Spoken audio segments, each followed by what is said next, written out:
on today. I have been looking forward to this for a little while, and just honestly getting to like see the set for the first time in person is kind of incredible. You guys have built something pretty great. So before we dive too far into it, introduce yourselves, tell me who you are, and we'll get rolling. All right, I'll go first. My name's Jared. We met in a past life of ours, but since then I opened up Smash Buddies, which started as a food truck and then is now a restaurant down in the brewery district. Cole, my business partner, who wasn't able to join us here today, but he was with us last night here, so he's on kid duty today. But me and him started Smash Buddies. We did a food truck for about a year, and then we opened up our first brick and mortar restaurant in August, and so that's the beginning of our empire. This is Adam, our head chef. I'll let you tell your story. My name is Adam Sterling. I'm a veteran chef. I've been cooking for 15, 20 years. I've had some pretty cool jobs. I was a private chef for NBA player for 5 years. I've worked for the Indianapolis Colts as a team chef at the practice facility there in Indianapolis. That's pretty insane. Tell me about like how's like the difference going from like doing like private chef work to like working in a restaurant and like. So I've worked in restaurants before that. So I did kind of like a skip and a jump. I worked in restaurants and then did the private thing and then back to restaurants and then had my own business. And they were also different, but also similar. And what I thought like going into like the private realm was like, oh, there's going to be no stress. Yeah. But then it was rich people stress, like stuff that you'd never, ever think about. And preaching to the choir here. Yeah, but it's like the logistics of getting the food from raw product to on the table for them. They don't see that. They have no clue what goes into it. So it'd be like 6 o'clock in the morning, and I was preparing for 3 days for this breakfast for 4 people. He's like, "Oh, we have 8 more today." It's like, well, it doesn't work like that. It does, but it doesn't work. And it's just like, it's good for you. But it just, I mean, it was always fun, but it was a different level of stress that I never knew that I was going to have. But now teaming up with these guys, it's like I ran my food truck for a year by myself, and now being with like-minded people, it's just like, it's so much easier. Yeah, it definitely, once you're able to like build out the right team and the operation, and you have people that really understand what logistics actually mean when it comes to building out, whether it's a restaurant or a campaign or whatever it is that you're working on, like that's super crucial. And I'm actually kind of, one of the things I'm like most curious about is like watching the progression going from like food truck to restaurant and everything else that you guys are doing, and even like growing your own podcast. Like, how has it been like diving into this world where a lot of people will kind of come into it with the idea that, oh, anyone can start a business, but then all of a sudden the reality of how hard it is to start a business hits them in the face? But from my personal opinion, it actually like doesn't take a lot of work, in that if you know the right things to do or the right people to talk to, you can, skip a lot of those steps to get to that level of success that people want. Right. And so for Cole and I, before Adam joined us when we were in the food truck, we were constantly in the truck together, driving around and towing our trailer around to go to an event. So it was like we'd spend hours a day in the truck and in my pickup pulling our trailer. So we're driving around and we would talk strategy all the time. And, everything was about what's not the next step, but what's the next 10 steps. And so, and we still do that to this day. We're planning like, the business is going in this direction right now, but if this, and this happens, what are we going to do? And how are we going to alleviate those problems before they get here? So then we basically have like a plug and play chart for the next 5 years planned out, at least what we think. And then, you can't think of anything or everything, but the stuff that anything that you can think of and try to solve problems before they get there. Then when those problems show up, you're like, we already have a solution. Buy this, do that, hire that guy, whatever, it's done, move on to the next thing. And that's where we've been able to grow so fast, because it's basically pre-made decisions. When the problems come, or when you get to the growth that you were expecting, you already know the next step because you planned it 6 months ago. Where I feel like a lot of businesses are thinking about right now, and like we got to grow. when the growth comes, they're not ready for it. Right. You got to be ready for I always say it, you got to be ready for the boom. And that's like where we are in our space right now. That's not very active. There's not a lot of people around the area. And in the next couple of years, it's going to be booming again. And it's like, we have to beat these problems before we get them, or it's going to be chaos. And no one enjoys chaos. 100%. I had one of the coffee shops I worked at a number of years ago. The year that they went from, nobody really knew who they were to literally everyone knows who they are. And I'll keep the name out of it for anonymity's sake. But I remember that holiday season going into it, and they wanted to offer making pies for people. And literally the day that everyone was supposed to pick up their pies, I remember my boss coming in with the most panicked look on his face, realizing that they forgot to make the boxes. We had to hand stamp and fold every single box that those pies went into.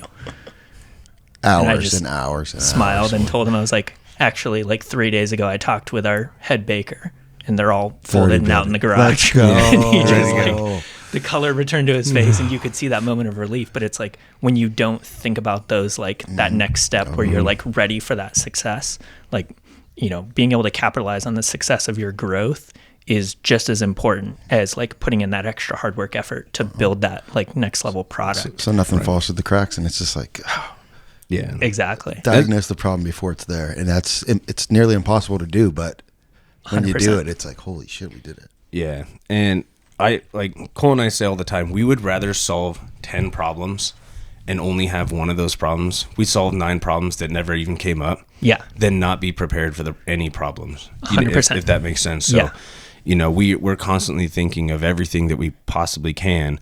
That way, if it comes up or an opportunity opens, and that's the direction we're going, But if you're kind of just stuck in the here and now and just focusing on what you're doing, then, those things come up and you forget things, you're not ready for it, or then, you're suddenly trying to change everything, which like in a kitchen, like we've been talking about, because we pretty much use half our kitchen right now. Yeah. We have a really large kitchen, which is great for us because we wanted to start small and then be able to expand.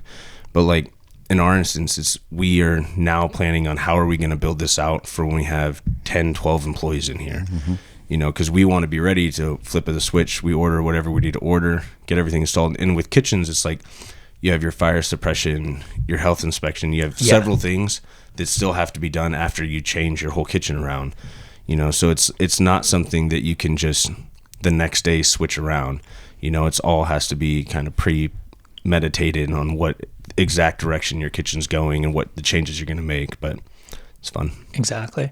On a scale of 1 to 10, how much is running a business exactly like it's depicted in The Bear?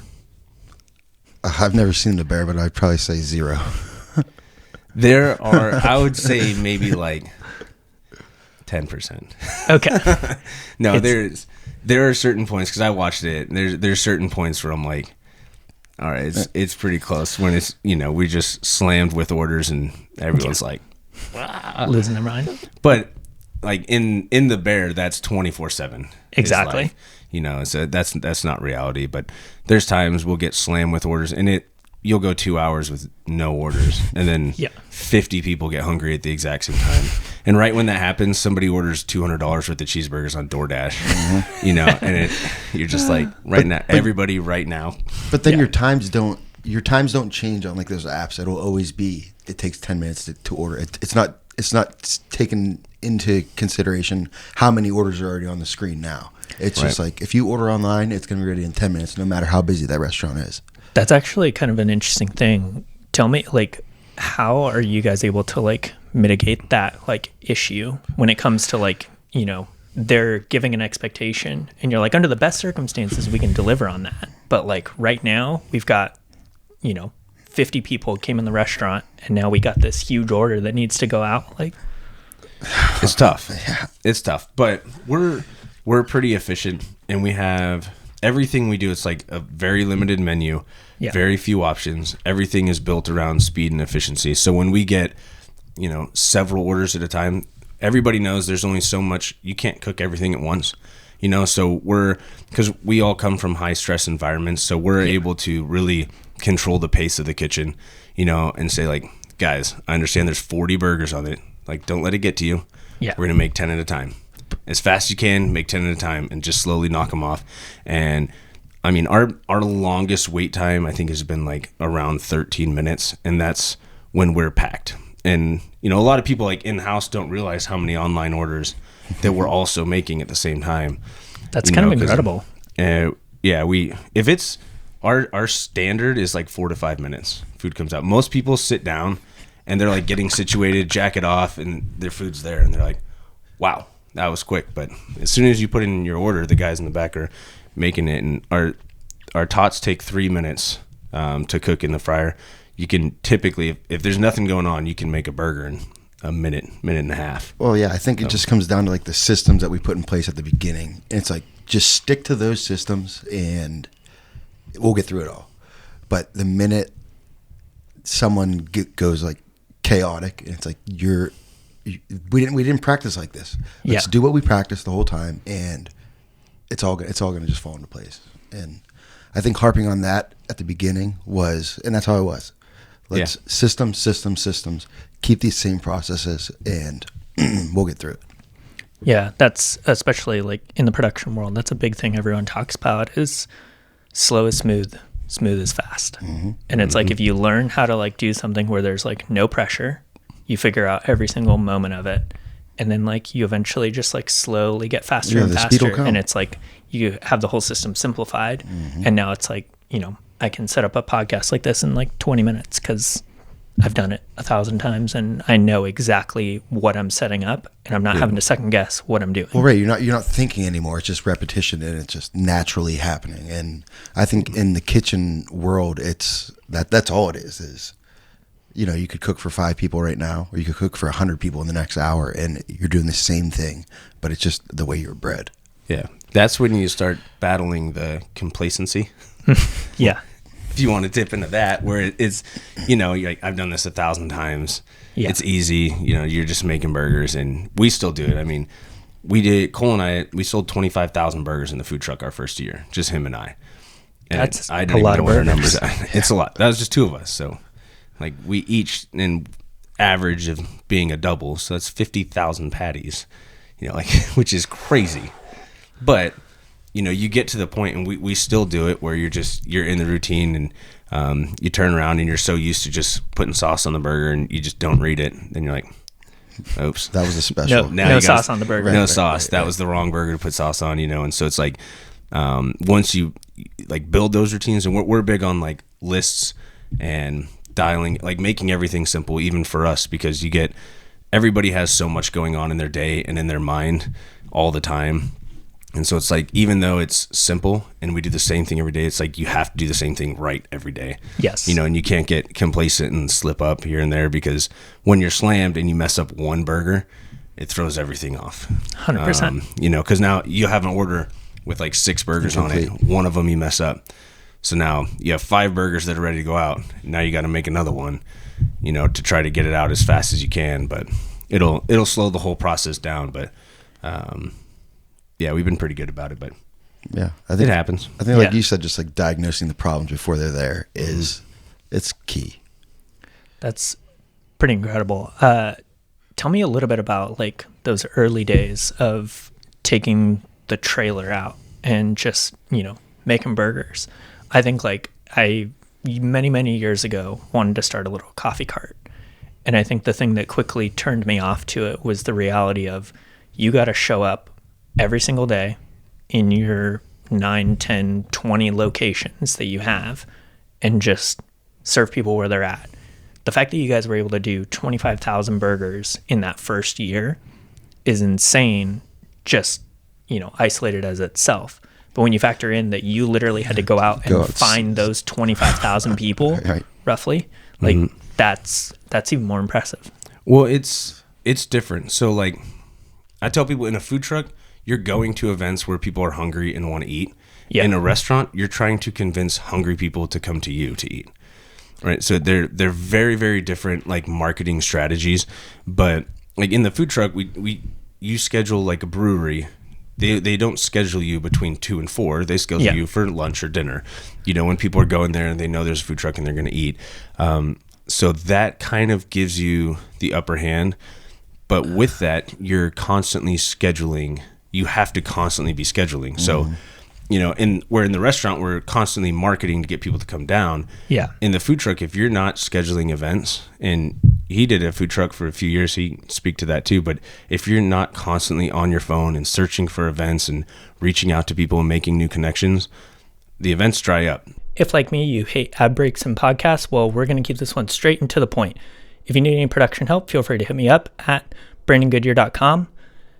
Let's get back into the episode.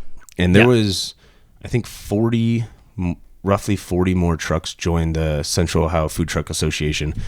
I think there was 100 when we started and about 140 when we left in the 1 year. So that's the trucks that are actually licensed and in the association. There's several trucks that aren't licensed, not in the association. They just do their own thing. That's a whole nother topic, but they, so that's 40 more competitors. There's only so many breweries or places that are having food trucks and doing events. And so that was one of the reasons why we sold our truck, because there's a ton of trucks coming to Columbus right now, and there's not really the back end to keep all those trucks busy.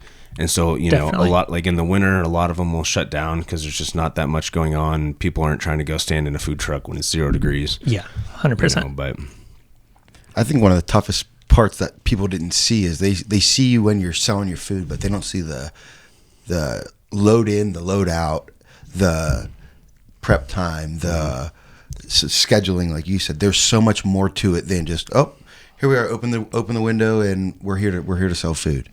And it sounds like redundant to try to tell everyone and get everyone in your same like mind state of what went into you getting this chicken parm sandwich or you getting this burger. And it's like, I'm not even going to tell you about it because it sounds like I'm like having a pity party for myself, but this is what goes into it. It's not just to open the shop and it's ready to go and then tear it down and then you're in your bed at 8:00 at night. It's hours and hours and planning and hours of planning and planning. People come to the food truck and you have like 30 people in line, for 2 hours, and they're like, man, you guys just kill. You probably make so much money. And you're like, we did good tonight, but we're working 100 hours a week to hopefully have a line of people. You do a lot of events where you'll get a new brewery that's like, we get slammed on Friday. It's going to be so busy. You show up and there's probably 12 people. And you're like, dude, we just prepped a ton of food. And now you're like, I'm going to go work my day off because I have all this food to sell or I throw it away. Yeah. So then you find yourself in a Home Depot parking lot trying to sell a couple cheeseburgers, But it's fun. Is Home Depot the worst kept secret when it comes to starting up a food truck? It's the place you don't want to be. Yeah. No, we did it. We would do it here and there because Home Depot's right down the street. And a lot of places are weird about you parking in their parking lot, but they were just like, go for it. So we would never do great, but it was just another way, if we had extra product, we go out there and sell a few burgers, get our name out there. And when it's slow, what's nice is we would use that time for marketing, like 100%. In-person marketing. So every person that comes to the truck, we're telling our whole story. We're giving them the whole back end. We're like, this is where you can find us. We live a mile away from here. We're local guys. Yeah. And we still get those people that come to our restaurant today from, a year and a half ago, and we're sitting in a Home Depot doing nothing. That's kind of amazing. So it's cool, but you have to like seize every opportunity the whole way through. And I tell a lot of people, everybody's got the brilliant idea of starting a food truck. Yeah. And I'm like, don't do it. It's great, but you got to be ready for it. You really have to be ready. And we honestly weren't ready, but we figured it out quick. But I tell people you have to be a plumber, an electrician. Like you have to know how to drive it. You have to be a mechanic. You have to fix because if we had a trailer, but if you have an actual food truck, your engine breaks down, your business is stuck. You're not making any money until it's fixed. So you need to be able to fix everything on the fly. And there was several times we're sitting in Lowe's and Home Depot parking lot fixing our trailer in between lunch and dinner just so we can go out because we already prepped. We have the event. Yeah. We made it a goal to never be a no-show. Because once, if you schedule a good brewery or a good event and you don't show up, you're not scheduling it again. Yeah. You get one shot. And because there's 140 other trucks in the city that would have showed up, so. Exactly. They need that consistency because they're trying to serve their clients as well. Right. And, especially I've been to a number of breweries and it's like if there's a really good food truck there, you want to go to that brewery. But if that truck doesn't show up or, you know, they have to get someone else at the last second, maybe not quite as high caliber, like that can kill your entire evening. Well, right. For both businesses. Yeah. It's like, why would we bring them here if they can't produce it, or if they're always late, or it's an equation that you don't even think about. Yeah. And there's some trucks out there that only do a few events a month. You know, they're either like weekend warriors. They'll cook everything Friday and then do Saturday, Sunday. You know, I met a few retired people that kind of do that. Nice. As like a hobby. But then there's some trucks that they won't go out unless it's a great thing, and they do 10 events a month. Cole and I's vision and direction was like very different.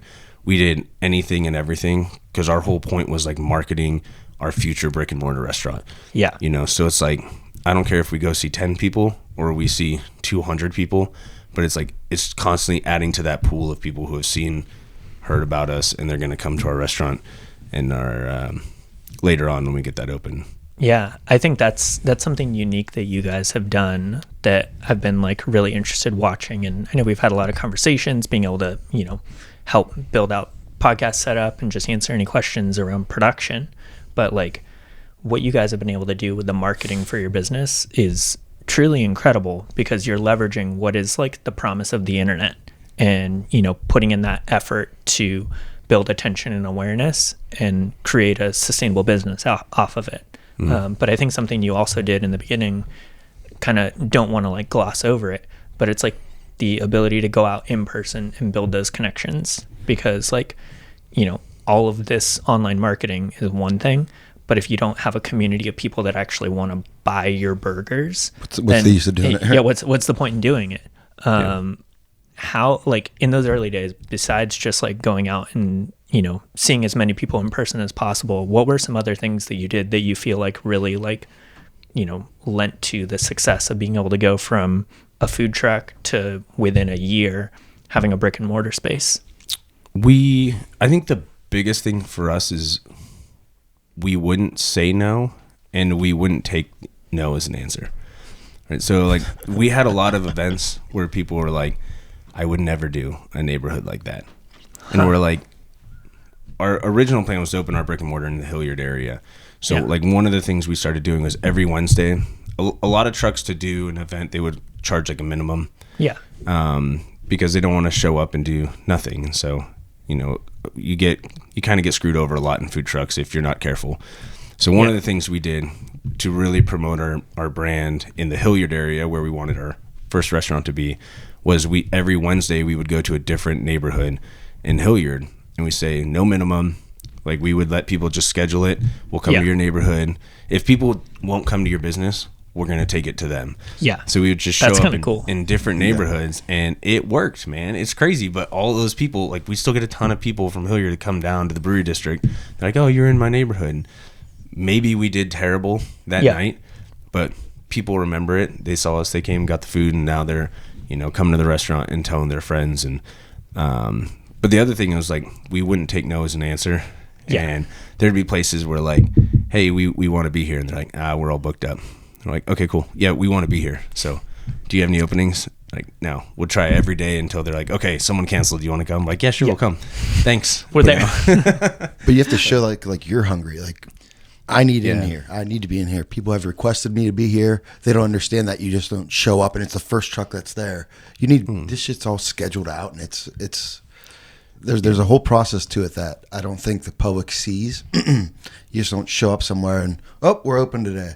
No, there's planning, there's booking, there's some of those breweries are scheduled a year in advance. You know, or the beginning of the year, they will schedule their food trucks all the way through fall. Yeah. You know, and the good ones get the football days, and you know, so there's you really have to, and you have to be willing to put in the work on the terrible days. All right. So it's like no one wants to come out on Tuesdays because that's a bad day. You're like, all right, we'll do Tuesdays. Yep. We'll start there because it gets us in the door. You start meeting the owners, and they're like, these guys show up. They know they're not going to make any money, but they show up. They're always here. They're great people, you know. And then when someone cancels on a Friday or Saturday, they're like, oh, let's plug in that Tuesday truck who was consistent and had great product and had great reviews, and then you're in. And that's it. Just and once they see that you're reliable and you have a good product, you start bringing your own customers to their establishment, and then they're like, That's key. all right, now on our busy days, we have that truck here. They're going to be busier, and it just kind of snowballs. But It's like it's a little reward. yeah. That's kind of awesome. Kind of like pivoting a little bit.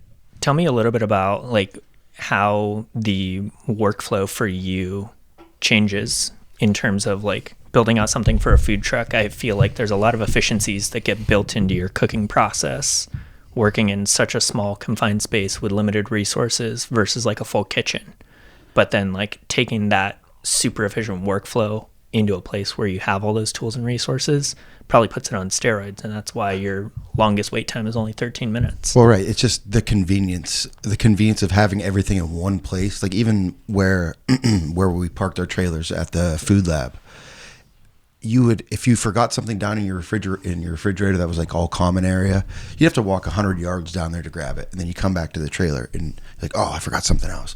But just that small thing, and it comes down to like having lists and being prepared, but versus everything in your own space. Oh, I need ketchup. Oh, right there in the region. And Yeah, and we have, like, now we have enough storage where we have our backup case of napkins, and then we have the backup to the backup. yes. So once that one's gone, we move that box forward, we order another backup. Yep. So it's like we always are stocked with everything as much as we can be. Where in the food truck, you're limited on space, and anything, unless you're parking it like at your house or you own a brick and mortar and you have your food truck parked there, that would be different. But for most people, you're parked at a commissary or like a commercial kitchen. I think there's 16 spaces where we parked. So there's you and 15 other food trucks. There's refrigerators and freezers, and there's dry storage. But every single one of those elements, you're paying more money, to lease those out. Yeah. And so if you want a little extra shelf space, you're like, well, it's another $50, If it's $100 a available. month, if it's even available. Definitely. So, when one of the reasons we jumped on our location is because the kitchen is massive, and it's, 6 times what we had in the food truck.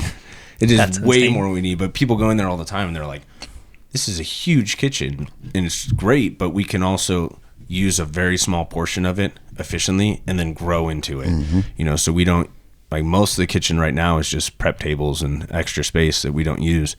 But as the business grows, we can slowly take over the whole kitchen, and it would be insane to know the amount of burgers we could put out at that place. Well, that's what I think makes us different than someone who, I want to start a restaurant. I need this giant space. I need 300 chairs because that's the money I need to make. But if you start small and you exploit all the space that you have, and then you grow, and then you get a little more space and you exploit that as well. But when you start with this giant, you need these giant results, and you have no clue how you're going to do it, but you have to, because you're sunk so much money into it. It's like the weight of the infrastructure of the space that you want. Like a lot of businesses I see in a few of the coffee shops that I've worked at, that becomes like a burden, because like at the end of the day, you're like, no, we actually have to sell 1,000 bags of coffee a month plus do, X amount every day to make sure that we can support the staff that we have, that we can make sure that the roaster's running 24/7, make sure that all the machines are maintained and kept up. But at the end of the day, if you had a eighth of that infrastructure, you probably have a solid enough audience that could support that. Right. But because a lot of places, they immediately go into, we have to be competing with the McDonald's and In-N-Outs of the world. Right. But if you start with something simple, you build that like consistent audience, and time over time, you eventually get to a place where you're actually able to support everything that you need from that. Yeah, and a lot of people think that we're insane for opening in our location. Time will tell; they may be right. Yeah, but what they don't understand is there's road construction. We're essentially the only restaurant that was brave enough to open down there right now, because there's just nothing happening in the brewery district.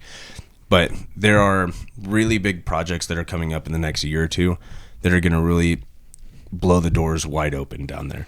So as long as the construction will be done in the next year, where Front Street will be put back together, and that'll open up a lot for us. But as long as those other projects happen, which most of them are in the works right now, so they'll happen. It's just a matter of time. Well, I mean, that's like a big thing that, I mean, I moved to Columbus in 2015, and that was a big thing that when you see the changing demographics of neighborhoods, I didn't fully understand a lot of it when I moved here, but looking back on it now, it's like I can see all of those businesses that are like household names right now. I mean, Fox and Snow was put into literally a garage that was rotting and falling apart in a horrible part of the city. Mm-hmm. And then they turned it into something beautiful. And then all of a sudden everyone went, wait, we should actually invest in this area. And then you look at all of the houses that got built in that area. They just put in like 3 or 4 new full apartment complexes within like a block of that original cafe. And it's like, that's actually a really expensive part of town now. And it, like, my original thoughts on this was like, if you looked at the trajectory between Easton and Italian Village, the next spot to be developed was along like Cleveland and Westerville Avenue, that like in between area. I had a building I was looking at for years, and I really wanted it, but it never came on the market. It was like an old diner drive-in thing. But it's like when you kind of, skate to where the puck's going, for, lack of a better term, you actually will be able to catch that wave of, new business that people who are just thinking, oh, I need to go into the most expensive part of town right now because that's where the business is. They're going to end up spending 10 times as much as you are, and ultimately maybe not surviving that next wave of people coming in. Yeah, and for us, we don't have any background in this. We weren't attorneys. We've never done a lease before in a commercial space, but we did what makes sense to us. When we got the spot we got, it was because the rent was cheap. Now, because there's nothing down there. And we knew in 3 years, we have a 3-year lease, we knew in 3 years it's going to look completely different. And at that point, we didn't want them to have an opportunity to double our lease. Because you see that all the time where, restaurants, breweries, shops, whatever, go out of business because the landlord doubles their lease on them. And it's like, you just can't pay it. Yeah. So we put that in for, if we re-sign our lease, we want them to keep it the same with our standard 2 or 3% or whatever increase a year. But because we're thinking long term, like we knew our first year was going to be slow, which is perfect for us. A lot of people don't understand that. We're like, this is what we wanted and what honestly our business needs to survive. Like, we need a slow first year where we can build everything out and learn how to run a restaurant, because we're not from the industry. We had my first day working in a restaurant was the one I opened, and I was telling people that I'm taking orders, and I would say, sorry, it's my first day ever working in a restaurant, and they would look at me like, didn't you just say you're the owner? I was like, yeah, but I'd never worked in a restaurant before. They're like, I'm leaving, I'm out of here. But that's kind of great. Yeah, it was comical. If you can get people to laugh, they'll give you a little bit of leeway on what you're messing up trying to get their order right. 100%. Well, I think in that sense, it's like the difference of betting, like gambling in person, like on a sports game or something, versus playing stocks. Yeah. So you have a vision of something, not just it's going to happen right now or it's not going to happen. And I think when people like we talked about, like building a huge restaurant, they're not in it for the long haul. They're in it. They want to see the money come in right now, and now we're all rich, and we could retire. Yeah. No, it's a steady. Yeah. It's a steady increase, and just keep doing what you do. Do the thing that you started with, and it'll all fall into place. I feel like that's arguably one of the biggest misnomers when it comes to the restaurant industry, is the people on the outside that go, oh, I enjoy restaurants, I should open a restaurant. This is going to be my retirement plan. But the reality is, everyone that works in the restaurant industry is like, this is not your retirement plan, right, unfortunately. Right. Well, that's even like with food trucks, when people said like, oh, I'm going to do this as a hobby. And like, you almost can't. You can't. Well, unless you're like just buying frozen stuff and putting it in a deep fryer and selling it.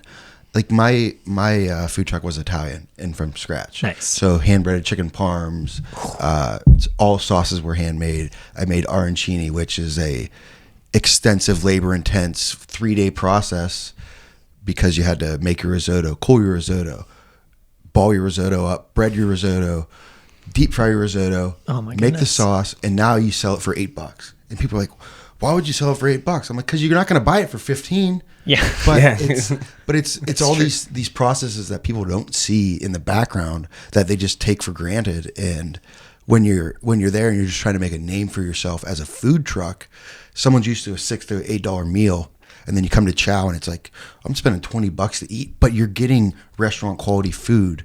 But they 100%. don't really care. And so many people pull that wool over their eyes, and they're just selling you shit product. And they're like, oh, well, I could go there for $4 or here for 20. And it's like, well, there's a reason why it's 20. And if you want me to explain to you the whole process of it, Yeah. and by that time they stopped listening already. So It's crazy. You're like, there's the QR code on the side of the truck. Watch the video, and that'll explain it all. right. When we showed up in our food truck, there's him and a few of the other trucks that are, experienced chefs, and they're prepping all day. And we're like, what are you guys doing? They're like, prepping. What are you prepping? Like, oh, we're like making our sauces or everything. We're like, oh, you've been here for like 8 hours. Like, yeah, that's what it takes. We would show up and prep our meat, cheese, and buns. Like, we had literally no prep. We would take 10-pound logs, turn it into pucks, throw them in the fridge, make some sauce, and we're like, all right. 20 minutes later, we're like, see you guys later. We're going to go do an event. And I'm like, our first couple months, we're like, man, I feel like all these guys hate us. we show up and we're like, no prep, hardly any dishes, any cleaning. We probably had the greasiest truck when we'd come back from the day because it's all burgers. But Yeah. luckily, we bought a truck that was all wrapped in stainless on the inside, so it was easy to clean. But That's yeah, amazing. I mean, we had hardly any prep, hardly any dishes, hardly any cleanup.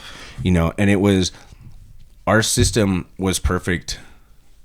We were lucky enough to come up with an idea that was perfect, because we would, in between events, or like if we didn't have a dinner, we'd be heading back to just park the truck. We were going to take the night off, and somebody would have a cancellation. Like, can any truck show up? And we're like, yeah, we got 20 minutes. So we'd pull over, hop in the back, open up another 10 pounds of meat, prep it in 20 minutes, and then be like, yeah, we'll take it, go make another grand or two. And, That's amazing. being that flexible because we had our original burger, meat, cheese, and sauce. Yep. The patty melt, which was meat, cheese, and sauce, just on it was on Texas toast instead of a bun, and tater tots. That was it. And grilled onions. But we hardly had anything on our menu, so we were able to just turn and burn and prep, and it worked out well for us. But Yeah. I felt bad sometimes. We'd see this guy all the time in there by himself working. We're like, well, see you later. Have a good night. We'll see you tomorrow. They'd come back they'd go do a lunch, and they'd come back and do 5 dishes or whatever it was they had. And then they'd be like, oh, we're going to go do a dinner. And then they come back, and I'm still there. And now I'm doing 3 hours worth of dishes. And it's just all about, it's all about what you get from it. You know what I mean? You could get the money, but it's like, I love what I do. So I didn't care about an 18-hour day because it's just like pride and like caring of the product that you're serving and the enjoyment that you get when you see someone biting into a sandwich that you made. It's just like that right there is why I do it. 100%. Do you want me to tell you how we got him on our team? Yeah. I don't know 100%. if you've heard this story. So when we started in our food truck at the commissary, he was parked 2 spots down from us, and he was at that time he was by himself doing everything, and he was kind of we tell people he was like our food truck mentor, because we were the 100%. New kids on the block, and he was like, listen, stay away from these places, do this will help you out, get on this page, and he helped us out with a lot of stuff. And we, from like day one, we're like, man, if we could have a guy like that on our team, because he's been a chef for 15 years. So we're like, hey, when I'm putting stuff in the fridge, veggies on top, meat on the bottom, how's this thing going? We have no idea. And so he helped us out with a lot of stuff. And we always said if we could have somebody like that on our team, it'd be phenomenal. So it turns out the week we signed the lease for our restaurant, his axle literally fell off his food truck. And total loss. Yeah, he still thinks that we're the ones that were like sawzalling it, but no. His axles fell off, total loss from the insurance, and we were like, we literally just signed a lease for a restaurant. We would love to have you. Let's go have a couple beers and talk about what that would look like. And so there's no way we could have done the restaurant without him. But it's been like the perfect trifecta between me, Cole, and Adam helping us in the kitchen. But yeah, that's how he ended up in our cult. But that's what I needed. I needed you guys. Like I kept the business afloat just enough by exhausting myself. Yeah. And like I said, I'm prideful. I didn't want to close it down because it's like I failed. But then to get these guys, for me to join forces with them, I had so many people like, oh, you've done all this like fine dining and from scratch Italian, and now you're just making burgers. I'm like, we're not just making burgers here. We're building something bigger than you could even imagine. Yeah. And I never felt like I failed at Chow because I just fell right into the next thing. And it's hard to explain to people without, getting emotional or getting, too in depth. But I mean, it's just a blessing. It really is. That's awesome. And it's like, I think like I can really feel in like the way you're telling the story and kind of like how you think about this. Like there's a certain level of craft to making food. And I think like, for anyone that would just say, oh, you're just making burgers, like, please, I would like to see you try and make a better burger than what you guys can do. Because I think a lot of it, like, I arguably am a pretty horrible chef. I have my few things I can do relatively okay. But I think like one of the things I'm constantly reminded of is it's like, okay, the quality of the ingredients you're putting into this. I remember we had a conversation like months ago when you were like getting the truck up and running. You're like, we went through, I think like 4 or 5 different beef producers to find the right one that had the perfect, fat to lean ratio, like all of that stuff that makes the perfect smash burger. And it's like, I think the dedication to the craft and the quality of the product that you're putting out is arguably the thing that can set you apart from everyone else in this industry. So I think you guys got a great thing going. We've said that from the beginning everyone's been to a restaurant or fast food place or wherever where you get old veggies and you're just like, it's the worst. It's heartbreaking when you're just looking forward to like fresh, crisp, cold vegetables, and you're like, gross. But we said from the beginning, we're like, any veggies, like prep that day, fresh, clean, cold. It just has to be that way. Well, it's consistency, man. Yeah, and all of our products are like we pay that much attention to. It's like we want our buns to be perfect, our cheese to be perfect, our vegetables to be perfect. And we brought this up a couple podcasts ago. We were saying the biggest thing everyone tells you when you open a restaurant, they're like, consistency is key. What they don't tell you is the products that you order Your and purveyors. whatever, the most inconsistent stuff ever. And it's like you get buns, the same pack. It's like half of them are burnt, half of them are raw, or they're supposed to be 4.5 inches, and you get some that are like slider buns, and it's like I'm trying to push this same product every single time to the person that comes here 4 days a week, and they get a bun this big, bun this, but it's not all in your control. Yeah, it's frustrating. So you said you're only using like what, 20% of your kitchen right now, would you say? We're probably about 40 right now. Yeah, 40, 50. Okay, so it sounds like the next thing you're going to do is you're going to put in a little bakery so you can start making buns in house. Well, right. But that's what it comes cheese down to. Making area. Like, next thing, next year I'm hoping to hear you tell me you're buying a farm cows. and getting a few cows. Yes. Like, we have talked about it. No. We've actually crunched the numbers on that. So we had a keyboard warrior on Instagram say like, yo, everything's fantastic, but I wish you guys would just make your tots from scratch and not use frozen tots. It's like, shots fired. Are you serious? But it's like it's like a shot. It's like just a knife. Like, you have any idea the logistics of getting a potato to a tot and how much space you need and how much manpower you need? But Adam's like, we're actually launching made tots next week. No, but like 95% of the people that comment on anything is like, those tots are the best tots I've ever had. Yeah. And then when you got this one guy, it's just like, well, why don't you make them yourself? The Pearl makes them from scratch. I'm like, you're comparing a restaurant that's been here for 5-6 months with one person that's ever worked in a restaurant to the Pearl. Like, one of the finer establishments in the city. We're a lot closer to a McDonald's than we are the Pearl. But it's just like, be honest. You have no clue what you're saying. Yeah. No, I think that's great though. But I like to not like sway too far off on like the attention to detail things. Like I think that's something that's like truly incredible, and especially because so much of what we're consuming nowadays, like people expect shitty vegetables when they go out to right. a restaurant, so they don't actually expect that like crazy high quality. And there's only like maybe a few places that have kind of hit that balance of, okay, we're going to do high quality food and we're going to do it relatively quickly. But even then, I've been to a few of those places and I've watched as that like quality over time degrades, or like honestly, and this is just like self-serving for me, and I don't know if it would fit in like the business, but I want to see like a proper bone broth at a place, because I used to go get bone broth at a place. I'm going to leave their name out for anonymity, but they went from some of the best bone broth I've ever had because they were literally just hand making it every day.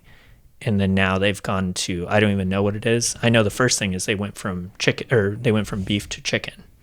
And like that, for me, that taste difference is just not there.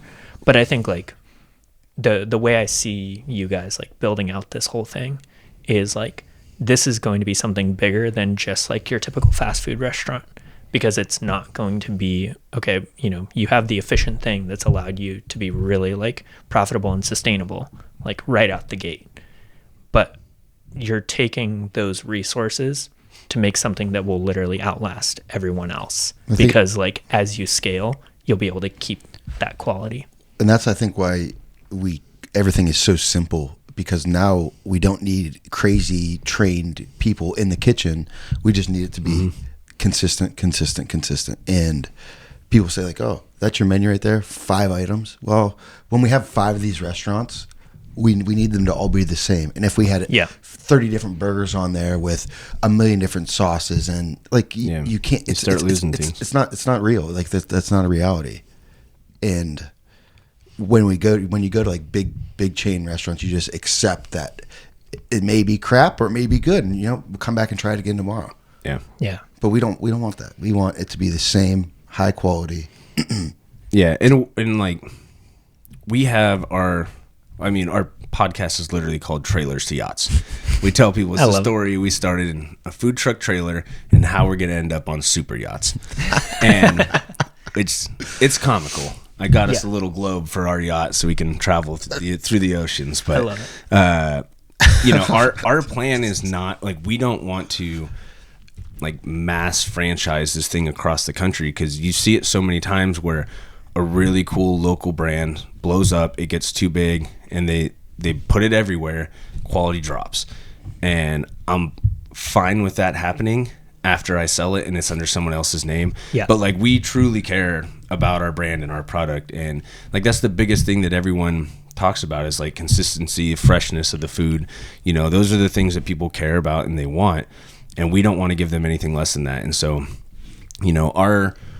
our sights are set on having multiple locations throughout Columbus, and we might branch to Cleveland, Cincinnati, or something local that we can still be there in control. Yeah. But I don't think at any point we want to push past that, just because our name's on the line, our reputation's on the line, and we want wherever it is that you go to our restaurant, like you're gonna get the same product, and it's a guarantee. Well, I think it's, the public just accepts mediocrity nowadays, and it's like we want to be a whole realm apart from them. Yeah, it's not. That's what American exceptionalism is all about. Yeah, you know what I mean? Yeah, awesome. No, for real though, and it's not even really going above and beyond. It's just doing what's right.